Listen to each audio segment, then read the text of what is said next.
Assalamualaikum warahmatullahi wabarakatuh. Apa kabar Anda? Mudah-mudahan Anda semua sehat-sehat selalu di rumah bersama dengan keluarga tercinta tentunya. Bertemu lagi dengan Ustadz Arif, wali kelas kalian 1 tahun ke depan. Marilah kita awali kita pada pagi hari dengan baca basmalah. Bismillahirrahmanirrahim. Oke, Nanda, kali ini kita akan belajar tentang peristiwa kelahiran Nabi Muhammad SAW. Penyerangan tentara bergajah ke Ka'bah bertepatan dengan tahun kelahiran Nabi Muhammad SAW, sehingga peristiwa ini sangat terkenal di kalangan umat Islam. Bahkan ada sebagian riwayat yang mengatakan bahwa kehancuran dan kekalahan tentara bergajah yang dipimpin oleh Abraha merupakan hadiah dari Allah Subhanahu wa Ta'ala untuk manusia dan sebagai penghormatan atas kelahiran Nabi Muhammad SAW. Nabi Muhammad SAW lahir pada tanggal 12 Rabiul Awal tahun Gajah atau 20 April 571 Masehi.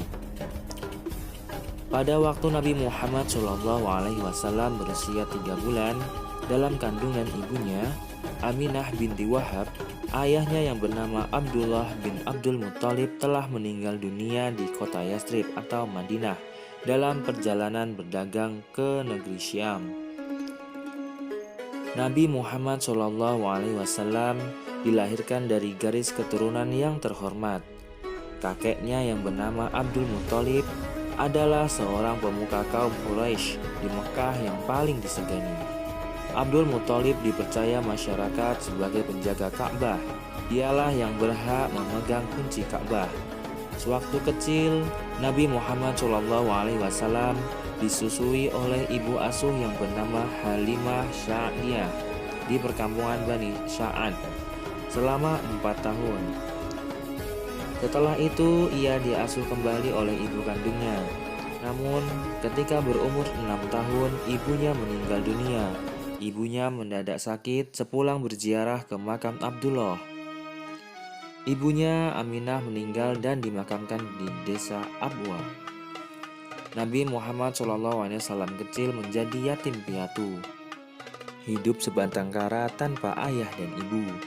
Kemudian beliau diasuh oleh kakeknya Abdul Muttalib.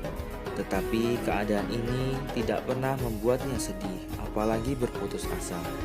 Beliau juga tidak pernah mengeluh dan tetap tabah, karena semua ini merupakan kehendak Allah Subhanahu wa Ta'ala yang harus dijalani. Namun setelah 2 tahun diasuh kakeknya, waktu itu usia Nabi Muhammad SAW 8 tahun, kakeknya meninggal dunia. Akhirnya beliau diasuh oleh pamannya yang bernama Abu Talib.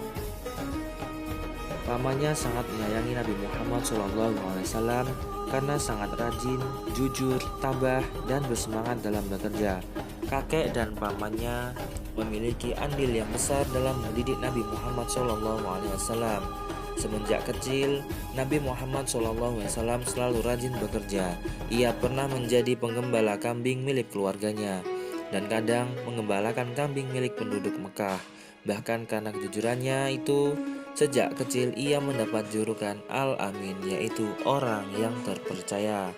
Demikianlah, wassalamualaikum warahmatullahi wabarakatuh.